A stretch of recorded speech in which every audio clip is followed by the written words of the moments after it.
릴레이셔널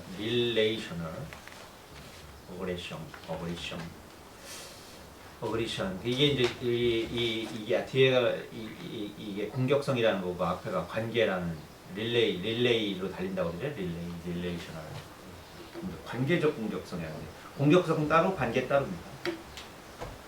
이게 이제 이게 이렇게 써놓으면 그렇지만 다 하는 말입니다. 하나씩 보면은 이런 것들이에요.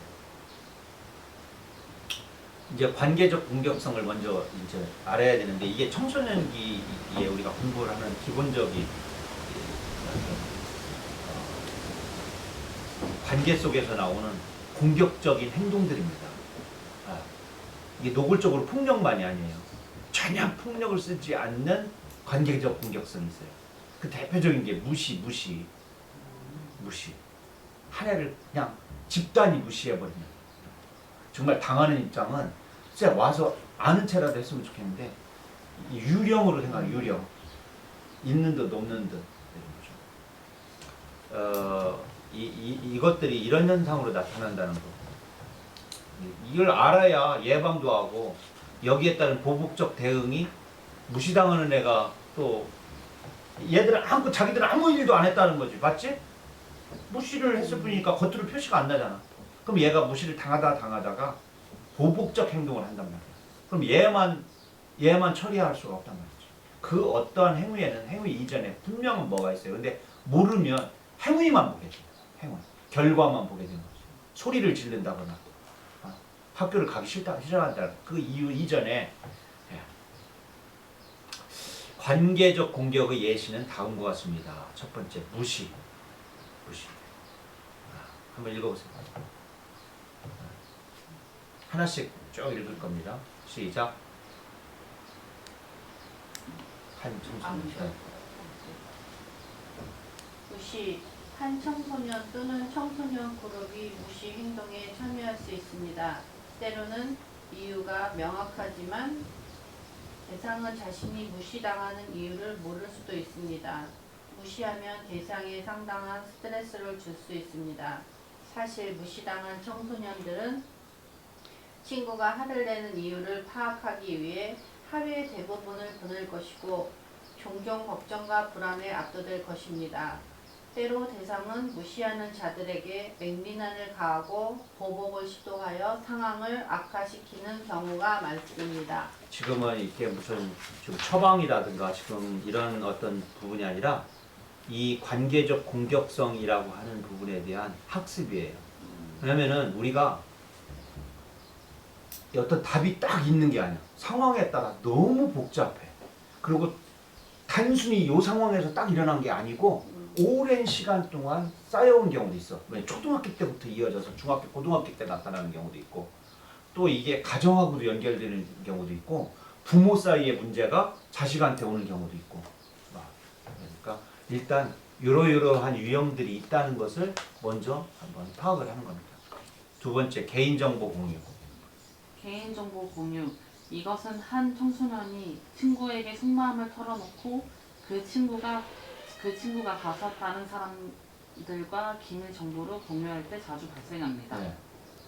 야, 너만 알고 있어. 친한 사이한테 얘기해. 근데 얘가 친한 아들한테 또 얘기해. 그래서 한 개인의 소중한 개인정보가 어느 순간에 자기 남편 바람피는 것은 마누라만 모른다. 이런 말이 있어요. 한 동네에서 자기 신랑이 바깥에서 뭔 짓을 하는 것을 부인만 몰라. 또 담임만 몰라. 저만 모르는 경우가 있어. 그래가지고 정보 공유. 그래가지고 어느 날 보면 다 이상해. 다 내 얘기하는 것 같은데 나만 빼고 자기들끼리 내 얘기를 하는 거지. 쑥닥쑥닥. 자, 소문. 이런 개인정보 공유된 소문이, 이거 소문이라고 그러지. 이 소문이 언덕바지에 있는 눈더미하고 똑같아. 구를수록 어떻게 돼? 커져. 구를수록 또 어떻게 돼? 지저분해져. 눈하고 똑같아. 눈은 굴러갈수록 커지고 나중에 녹아보면 알아. 그게 눈처럼 하얗지 않아. 각종 오물을 다 쓰고 가. 걔하고 전혀 상관없는 오물까지 다 그 사람이 주인공으로 다 바뀌어. 그 오물 속으로 들어갑니다. 그래서 처음에는 개인정보에 유명했었는데 나중에는 그 정보가 각종 다른 놈 것도 다 얘 것이 돼버려가지고 가. 그래서 회복 불가능한데 이게 옛날 사회에서는 사과하고 아니었어? 그러면 끝나. 근데 지금은 안 돼. 그 사이에 SNS를 통해 가지고 다 청소가 안 돼. 그래서 너만 알고 있어. 이거 정말 무서운 문제. 그래서 영국에 말하는 거. 헤어지기 전에 남녀의 징조가 있어. 나와 그가 만나는데, 너와 내가 만나는데, 내가 그를 말하고 있어. 그러면 여자나 내가 이렇게 말해야 된대. 자기야, 언제쯤 우리 이야기를 시작할까? 그러면 무슨 말인지를 알고 오늘 뭐 먹을까? 얼굴이 어떻고 오늘 옷은 어떤데? 아니면 우리의 미래 34평 아파트를 어떻게 세우고 오늘 막걸리는 고당 막걸리를 먹을까? 이렇게 우리 얘기를 해야 되는데 야 걔들은 포도주 먹더라. 걔는 63빌딩 꼭대기에다가 거기다 방을 얻었대. 이렇게. 나와 너의 이야기를 떠나서 그의 이야기를 하는 순간에 제일 먼저 해야 될 일은 이별을 준비해야 당신이 상처를 안 받는다고. 제가 영어 공부할 때 영어의 어떤 문장, 클럽 문장에서 읽은 건데 그거 마찬가지. 사람과 사람이 만나서 너와 나의 이야기를 하지 않는 사람은 그 사람은 다른 곳에서 내 얘기를 하는 사람이야. 그래서 그때 제어를 해야 돼. 우리 둘이 있잖아. 그 사람은 없으니까 우리 둘의 이야기를 하자. 그리고 내일이나 모레쯤 그 친구 왔을 때 그 친구 있을 때 우리가 얘기하는 게 어떨까? 난 이게 별로 옳지 않은 방법이라고 생각해서 그 친구가 이렇게 말하겠지. 너 정말 까탈스럽다. 재수없다. 나 그런 사람 아니야. 걔가 그렇기 때문에 그래. 나는 진실만을 말해. 라고 말하는 스타일로 자기를 막 옹호하죠. 그건 이미 둘 사이의 우정을 충분히 깨트릴 만한 조짐을 가지고 있는 화법이에요. 내가 친한 친구가 자꾸 다른 어떤 제3자의 비밀의 개인정보를 나에게 공유시키려고 할 때 내가 충분히 알고 있고 또는 알 필요가 없고 지금 난 너와 우리 둘 사이에 이런 일들을 얘기하고 싶다는 것을 명확하고도 정확하게 말해야 되는데 인간은 참 묘해. 둘 싹 빠져. 그 얘기 정말? 하고 자기가 오히려 그쪽에서 준비한 이야기가 3이면 자기가 알고 있는 저쪽에서 들은 새로운 정보를 합쳐가지고 눈덩이를 이만큼 만들어놔. 그리고 가만히 있다가 전화를 걸어. 야야야야 너 이 얘기 들었니? 하고 또 제 5자 6자를 끌어들여가지고 또래 집단을 만들어. 비밀 정보가 공유되어 있는 새로운 또래를 만들어. 이런 대화죠. 그리고 나중에는 막 싸움 나고 막 보복하게 되니까 헛소문을 또 SNS에서 퍼뜨리고. 자, 다른 사람이 나를 칭찬하는 걸 한문으로 뭐라고 하느냐? 내 이름을 명이라고 그래요. 칭찬하는 걸 예라고 그래. 길일 예자를 써. 그래서 그게 명예야. 명예. 사람은 이게 최고의 자산이에요. 내 이름을 누군가 칭찬하는 거. 그래서 재산은 잃었다가 다시 생길 수 있어. 자동차도 새로 생길 수 있어. 근데 명예는 한번 무너지면 회복하기가 너무 어려워. 그래서 죄 중에 살인죄 바로 우애가, 그러니까 죄 중에 제일 높은 죄 우애가 명예훼손죄예요. 이게 최고 형량이 높아. 명예훼손죄가. 이게 왜? 재산적 가치보다 더 높은 가치를 가지고 있기 때문에. 근데 이게 중고등학교 때 이거를 아이들이 알기가 어려워. 재밌거든. 그래서 이 개인정보 공유 이 부분에 대해서 아이들도 어른들도 잘 명확하게 잘 알아야 돼. 칭찬이 아니라면 침묵이다. 따라해보세요. 칭찬이 아니라면 칭찬이 아니라면 침묵이다. 침묵이다. 이게 낫다는 거죠. 자, 그 다음에 이제 적극적 행동으로 서서히 들어갑니다. 놀림과 깔아뭉개기. 시작. 놀림과 깔아뭉개기는 행동은 친구 사이에서도 자주 사용됩니다. 흔히 이런 말은 미묘하고 진정한 친구는 친구에게 상처를 주더라도 진실을 말한다라는 의전 하에 사용됩니다. 청소년이 자신을 변호할 때 민감한 사람이라는 꼬리표가 붙고 조심하세요 라고 말할 수 있습니다. 하지만 놀리거나 깔아뭉개는 것은 청소년이 자존심을 손상시키며 특히 친구가 되어야 할 사람이 상처를 주는 말을 할 때 그럴 수 있습니다. 그냥 이어서 가겠습니다. 소문과 가십. 소문과 가십은 중학교와 고등학교에 들불처럼 퍼졌습니다. 가십은 종종 청소년이 화를 내거나 좋아하지 않는 사람의 평판을 망치는 도구로 사용되며 청소년이 하거나 한 말에 관한 것일 수 있지만 선동하는 데 사용될 수도 있습니다. 한 청소년이 다른 청소년과 싸우고 싶다는 소문을 가진 두 청소년의 싸움. 소문과 소문은 파괴적이며 우정과 자존감에 큰 영향을 줄 수 있습니다. 여기에서 소문과 소문은 파괴적이라는 말을 있죠. 이게 그냥 가십거리는 그냥 재미로 씹는 거예요. 그냥 껌 씹듯이 그냥 심심할 때 남 얘기하는 겁니다. 소문은 분명코 나에게 온 소문은 다시 나에게서 다른 사람에게로 가는데 온 대로 가는 경우가 절대 없어요. 내가 각색을 합니다. 너 이거 들어봤니? 나만 아는 것처럼 매우 신비한 정보를 너에게 우정이라는 이름으로 선물하는 것처럼. 혹시 가만히 생각해 보세요. 우리 가까운 사람이 나에게 이거 알고 있니? 있잖아 하고 눈치를 보면서 하는 말들은 대부분 선물을 하듯이 너와 나 사이는 특별한 관계이니까 너에게만 주는 고급 정보야. 이러한 표정과 행동을 취하면서 그 소문들은 계속해서 확산돼. 어떻게? 쥐가 새끼를 낳듯이 기하급수적으로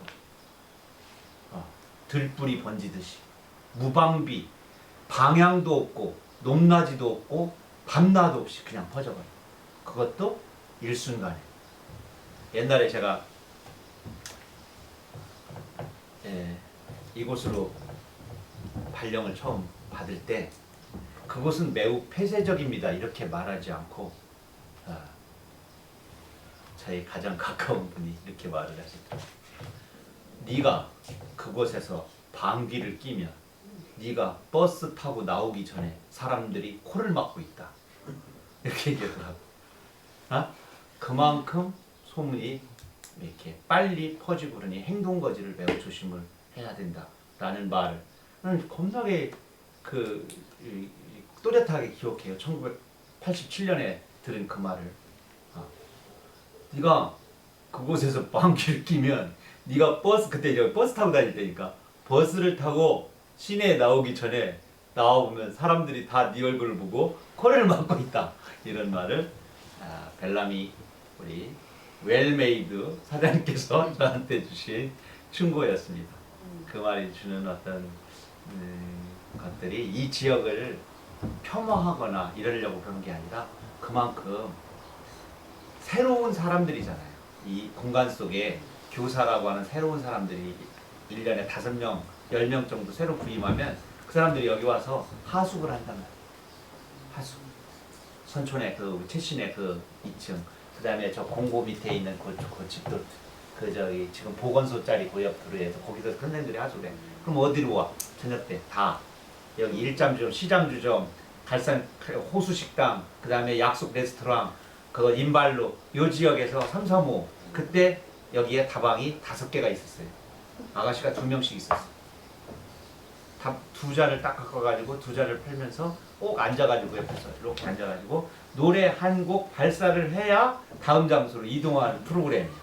삼겹살집에서 김양이, 약속에서 김양이, 송아지 다방에서 한 분 이렇게 해서 5곡을 쭉 부르고 가면 이제 크레인이 그 주인들이나 이런 사람들이 할 얘기가 뭐가 있겠어 그거. 그러니까 그만큼 조심하라 이런 얘기인데 엉뚱한 얘기였습니다만. 다음 배제입니다. 배제. 이게 이제 왕따 따돌림이죠. 시작. 청소년들은 사회적 지위를 유지하고 다른 사람들이 사회적 지위를 얻지 못하게 하는 방법으로 배제를 사용합니다. 친구 그룹에 속한 청소년은 자신의 친구를 제외할 수도 있습니다. 우정 그룹 내의 이러한 동맹은 매주, 때로는 매일 변경될 수 있습니다. 어떤 경우에는 청소년이 그룹에서 자신이 어디에 있는지 전혀 알지 못할 수 있으며 이러한 불확실성은 스트레스와 불안을 유발할 수 있습니다. 이게 이 문장을 보면 번역투라는 걸 알 수 있겠죠? 예, 이게 번역투인데 그런데 이해는 다 돼. 무슨 말인지. 사이버 괴롭힘이 이제 요즘에 새로 나타나고 사이버 괴롭힘은 만연합니다. 청소년은 더 이상 방과 후에 드라마에서 피난처를 찾기 위해 집에 갈 수 없습니다. 관계적 공격성은 지속적으로 존재하며 더 많은 사람들이 포함될 수 있습니다. 청소년들은 다른 사람에 대해 유해하고 해롭고 사실이 아닌 진술을 게시하거나 한 사람을 향한 화나고 무례하고 저속한 메시지를 전체 그룹에 보낼 수 있습니다. 일부는 나중에 다른 사람들과 공유할 특정 정보를 끌어내기 위해 다른 사람인 척하기도 합니다. 이제 익명으로서 사이버 테러를 한다는 거죠. 이제 해결하기 위한 방법인데 여기는 정답이 아닙니다.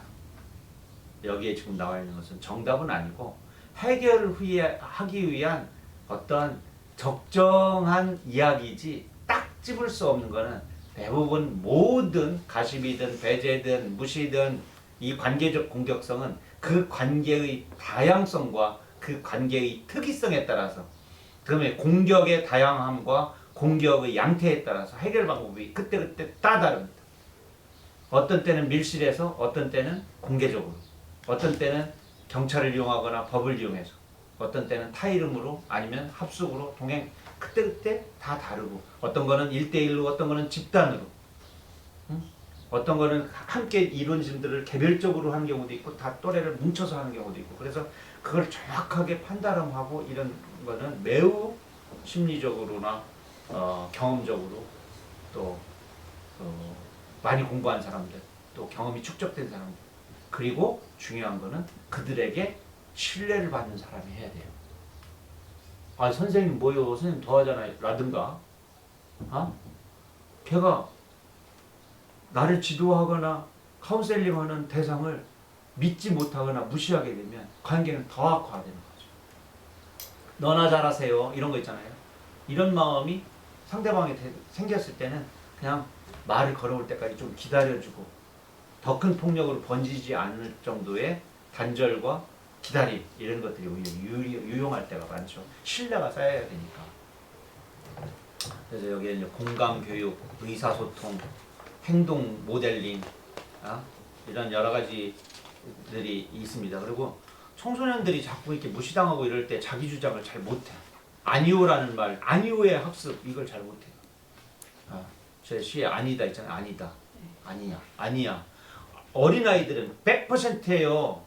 엄마가 아버지가 이만큼 커 자기는 유명한데 아니야 나 먹기 싫어 엄마 나빠 최소한 젖을 깨무는 일이라 돼. 그러니까 완강하게 거부를 해 아닌 것에 대해서 안 되면 목숨을 바쳐서 바닥에 누워서 땡깡을 펴 3시간 4시간 동안 현장을 일어나질 않아요. 자기가 목표가 달성될 때까지 자기 주장을 정확히 펴. 그래가지고 어느 지점에 가면 타협을 해. 엄마가 안아주는 쪽으로 엄마가 요만큼만 오늘은 해줄 거야 라는 쪽으로 타협도 하고 자기가 양보도 해. 근데 어느 한순간에 가서 딱 되면은 완전히 폭력으로 관철시키거나 완전히 자기 주장을 전혀 하지 않아. 그래서 자기가 논리적으로 자기 주장하는 것들을 어른들이 막으면 이 싸가지 없는 놈 식부런 밥 먹을 땐 조용히 하라고 그랬지 너 때문에 집안이 소란스럽잖아 이렇게 해가지고 말을 못하게 해버린다. 표정도 못 지켜놔요. 빨리 네 방으로 들어가 라고 폐쇄시키거나 단절시키거나 아들 왔나? 그럼 난 좀 이따 들어갈게 라든가 정확히 알아. 표정 우리가 그러잖아. 제가 미워. 아내가 미워. 아내가 띵동하고 들어왔어. 자기 왔어 이러지 않잖아. 물 먹으러 가는데 고개를 쑥 들려. 저기 거실에 분명히 앉아 있는 거 알아. 평상시 거실에서 비기 싫으니까 방에 안 들어오고 이렇게 자. 테레비 켜놓고. 그래. 그럼 와서 끄면 되잖아. 안고 지문을 꼭 잠고 왕왕왕왕왕. 아침에 테레비가 왕왕왕 깼어. 안 깬 척해. 테레비도 그냥 있어. 자는 척해. 그럼. 나가면서 한마디. 땡땡 씨발 전기세는 누가 내는 거요? 지가 돈 번다 이거야. 그러면 따가고 찡당 나가잖아. 그래 나가다가 전기세에서 죽어라 씨. 이 고압선은 뭐하라 몰라. 저 대가통으로 떨어지지. 이렇게 하면 이제 왜? 미움에 대한 자기 주장을 안 폈잖아. 논리적으로 어디서부터 미운지 서로가 무시했잖아. 배제했잖아. 아까 위에 나온 무시, 배제, 따돌림이 다 일어났잖아. 그리고 나머지 싸잡아서 꾸짖었잖아.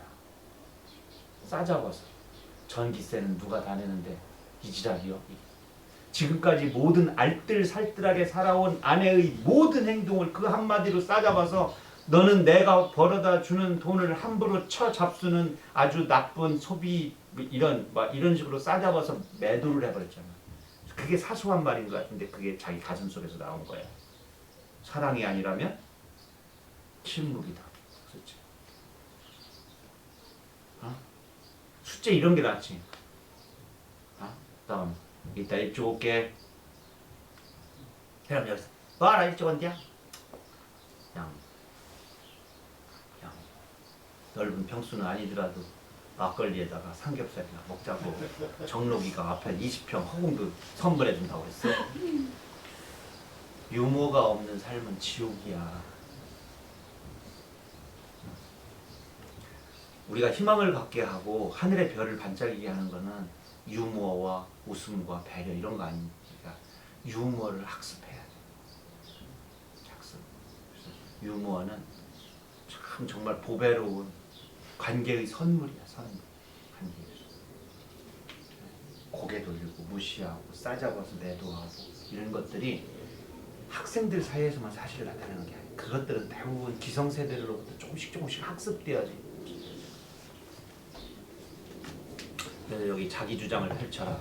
당신의 가치를 알아야 돼. 이게 이제 자존감인데 자기가 매우 형편없고 이 가스라이팅이라고 들어봤죠? 나는 이러한 공격과 매도를 당해도 싸다는 생각을 갖게끔 이렇게 돼버리게 되면 당신 자신이 가치를 하염없이 낮춰서 바닥에다. 이 자존감 회복. 이제 그러니까 당연히 자존심 강화가 나오죠. 그들은 누군가 이야기를 하지 않아. 지금까지 이야기들은 제 이야기가 아니라 문헌에 이렇게 영어로 되어 있는 문어들을 번역해 놓은 것을 옮겨 놓은 것을 제가 좀 압축을 좀 했습니다만 이 이야기를 우리말로 바꾸는 것들이 있는데 저는 이 원어로 되어 있는 게 오히려 더 여기에서 청소년 심리나 또는 행동 이런 것들이 조금씩 구체화되고 실사화되지만 원문은 대부분 여기서 이제 옛날 거에서 좀 들어간 게 이제 사이버 폭력 이런 것들이 좀 들어간 거죠. 그리고 새로 아까 얘기한 뭐 가스라이팅이라든가 이런 것들은 조금 더 이제 세밀하게 들어가고 이 선생님들은 의무적으로 하여튼 1년에 봄 가을로 이 60시간짜리 이 연수를 들어야 돼. 계속 들어. 실사례를 듣고 책을 막 나눠주고 또 인권에 관해서 그냥 거의 아이들 표정 읽는 거, 대화하는 거, 그다음 기다려주는 거 막 이런 것들에 대해서 전문가들의 학습 그것들을 제공받습니다. 그냥 대부분 켜놓고 딴짓하지. 의무 방어. 네. 실제 내가 그 일을 딱 겹쳤을 때는 정말 막막해. 자 오늘 자 이제 높임말로 가겠습니다. 높임말. 혹시 하실 말씀 있으거나 제가 너무 약간 흥분했나요? 아니요. 네. 그런데 매우 중요한 문제인 것 같죠? 네. 우리 실생활에서도 실천하기가 어렵지만 자꾸 반문하고 되돌아보고 왜냐면 우리는 관계 속에서 살아갈 수밖에 없어요.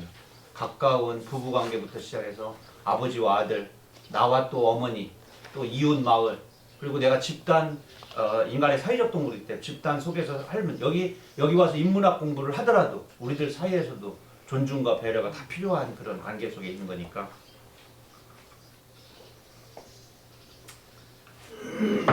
자, 높임말. 우리 또 현조 유사가 또 높임말도 잘하지 않습니까? 낭송 좀 해주시죠. 높임말. 커피 나오셨습니다. 아메리카노 커피 시키신 분 커피 나오셨습니다. 커피 한 잔 값이 제 시급에 맞먹지요. 당연히 높임말을 써야지요. 제가 뜨겁게 모시는 분이니까요. 왕관을 쓰시고 눈꽃 이것도 해야지. 왕관을 쓰고 눈꽃 빙수께서 나오셨습니다. 왕관을 쓰시고 눈꽃 빙수께서 나오셨습니다. 당연히 존댓말을 써야지. 세상은 언제나 성에처럼 데치는 냉정한 얼음이라니까요.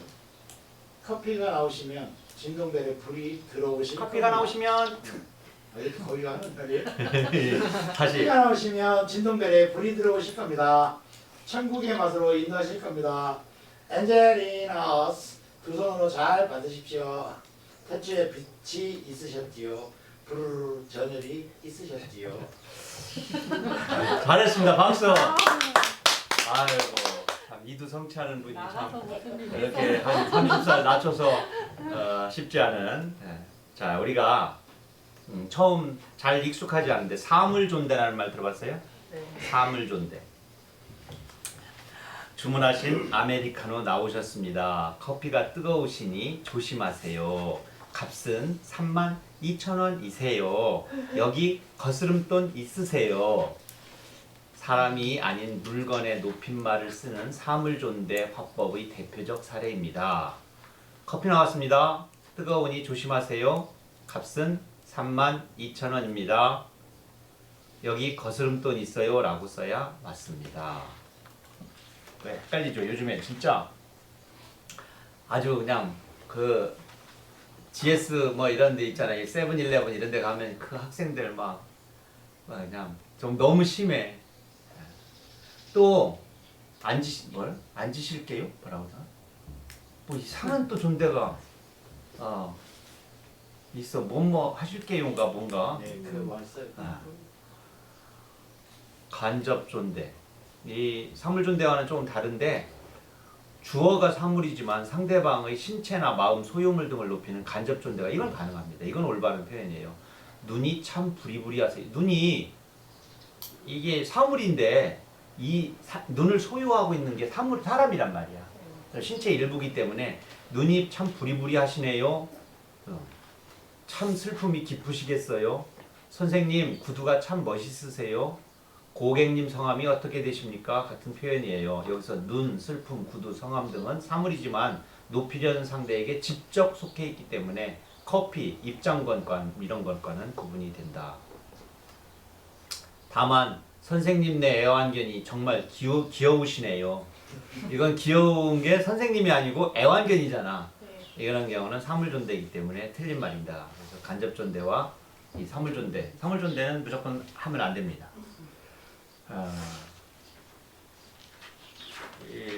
이런 존대도 좀 안 됩니다. 선생님 대가리가 참 아름다우십니다. 이거 안 됩니다. 대가리는 짐승한테 하기 때문에. 선생님 어디 치과 다니세요? 이빨이 잘 나왔습니다. 이빨도 짐승에게만 쓰는 말입니다. 이입니다. 그냥 이. 이제 스스로 짐승이 되는 방법 알려줬죠? 나 이빨 닦으러 가야지. 이겁니다.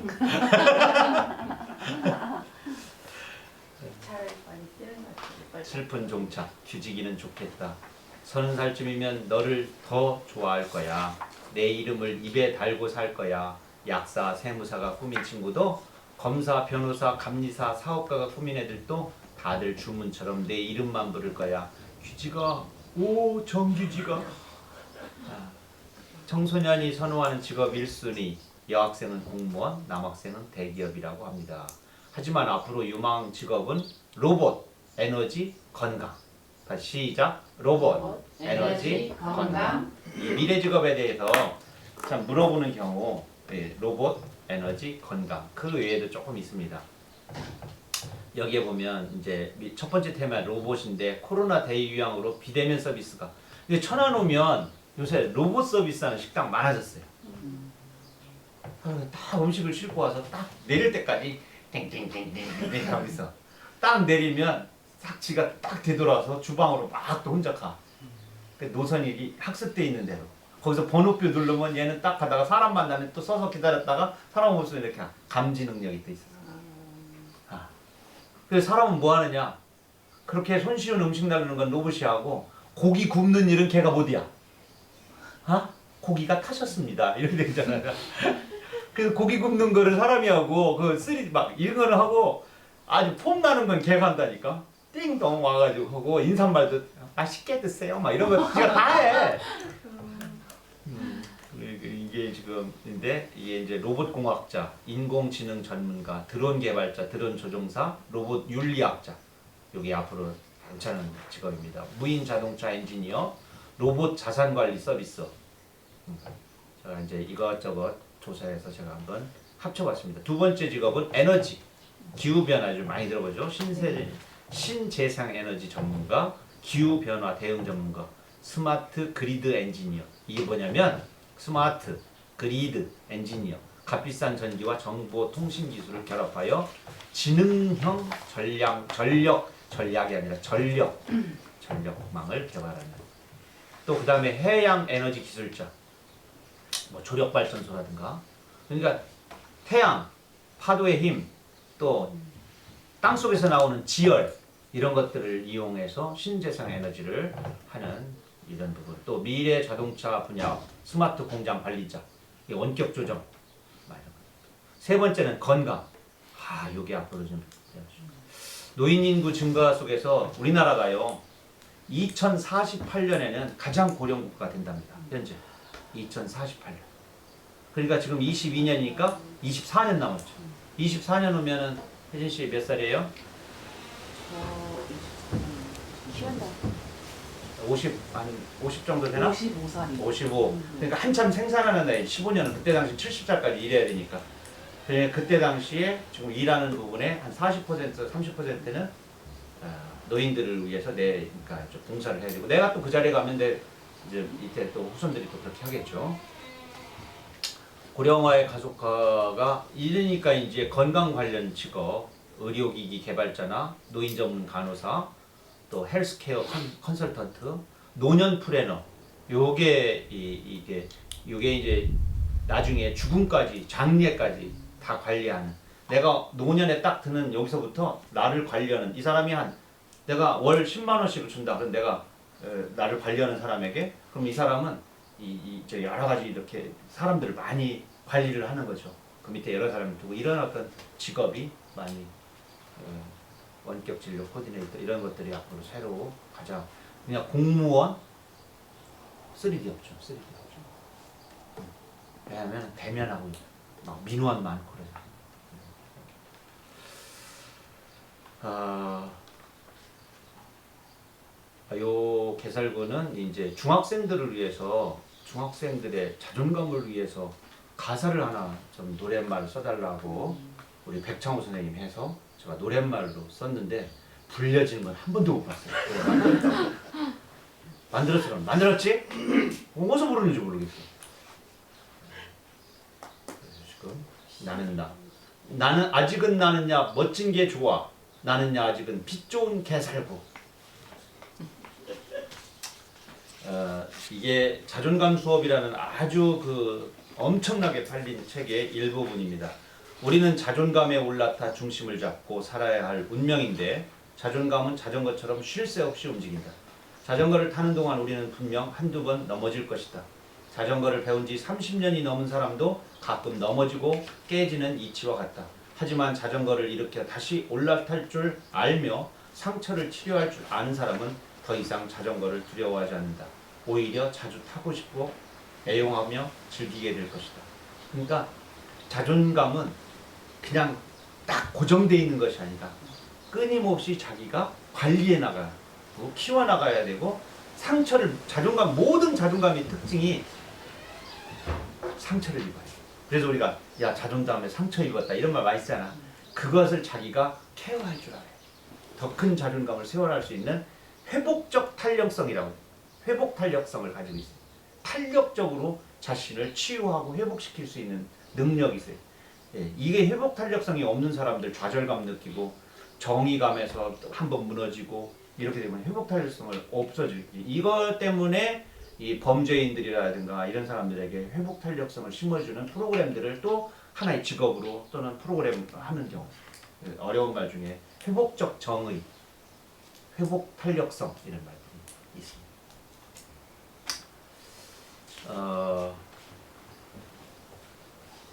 마지막 시입니다. 욕망의 관계. 공은 공인데 한번 누가 읽어볼까요? 현수. 네. 공. 젖소는 공이 되고 싶었어요. 젖소는 축구공이 되었어요. 말은 공이 되고 싶었어요. 말은 농구공이 되었어요. 아기 두꺼비는 하얀 공이 되고 싶었어요. 두꺼비는 골프공이 되었어요. 병아리는 공이 되고 싶었어요. 병아리는 테니스 공이 되었어요. 오소리는 공이 되고 싶었어요. 오소리는 럭비공이 되었어요. 토끼는 공이 되고 싶었어요. 토끼는 배구공이 되었어요. 햄스터는 공이 되고 싶었어요. 햄스터는 탁구공이 되었어요.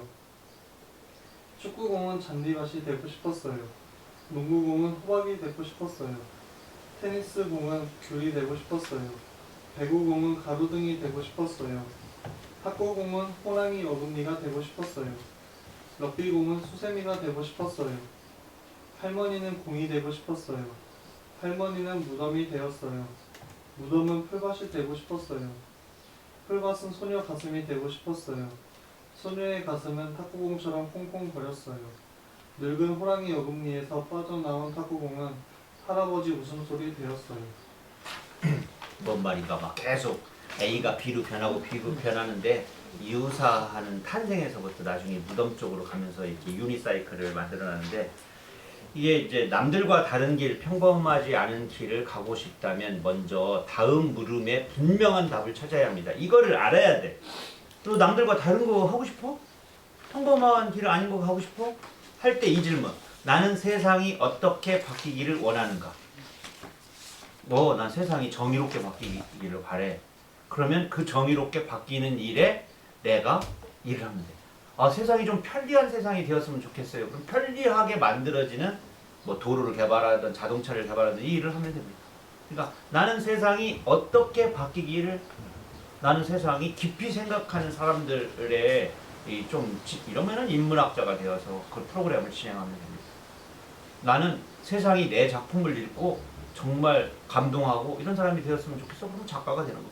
그래서 나는 세상이 어떻게 바뀌기 매우 긍정적인 거잖아요. 세상이 어떻게 바뀌기를 바라는지를 답을 내려놓으면 그 바뀌는 데에 내가 복무를 하면 됩니다. 그래서 오늘 가서 아드님한테 넌 세상이 어떻게 바뀌었으면 좋겠어? 라는 질문을 해. 그러면 얘가 이렇게 바뀌었으면 좋겠다고 말하면 거기서 대부분 많은 사람은 편리함 또는 도덕적으로 바뀌어서 이러면 이제 성직자가 되거나 교육자가 되면 되는 거예요. 너무 감동할 게 너무 없어. 상상력이 너무 부족해. 그러면은 영화, SF 제작하는 사람이 된다거나. 나는 사람들이 너무 부도다고 생각해. 우리 혜진 씨 아까 인간 말종 얘기했잖아. 이건 뭐냐? 인문학을 해야 돼. 말종을 빼고 인간을 만들겠다는 거 아니야.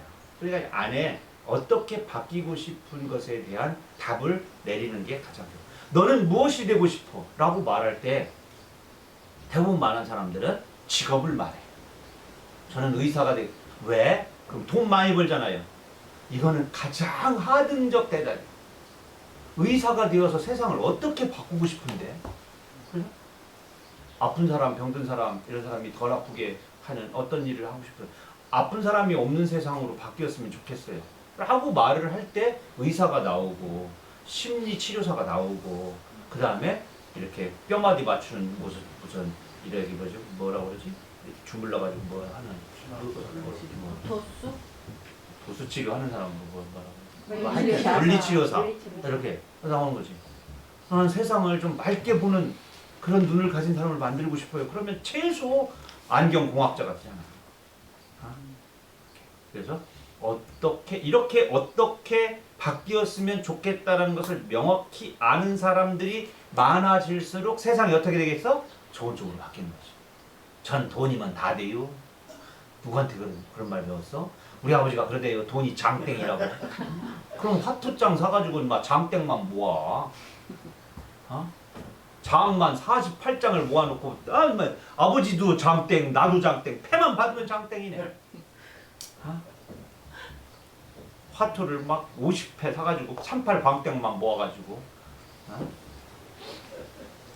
그런 거는 옳지 않다. 창조적 인재 이런 말들이 다 거기서부터 나온 말이야. 이게 17살의 욕망 연습. 17살의 욕망 연습. 한광복 사기들 좋은 출판사죠. 네, 요 책이 나온 출판사입니다. 이 책.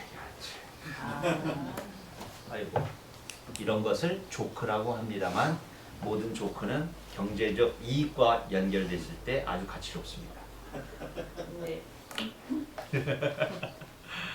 자 오늘 긴 시간 동안 때로는 무겁고 때로는 안타깝고 또 때로는 또 다시 한번 생각해 볼 수 있는 그런 시간을 가졌습니다. 긴 시간 동안 고생하셨습니다. 다음에 또 뵙도록 하겠습니다. 안녕히 계세요. 감사합니다.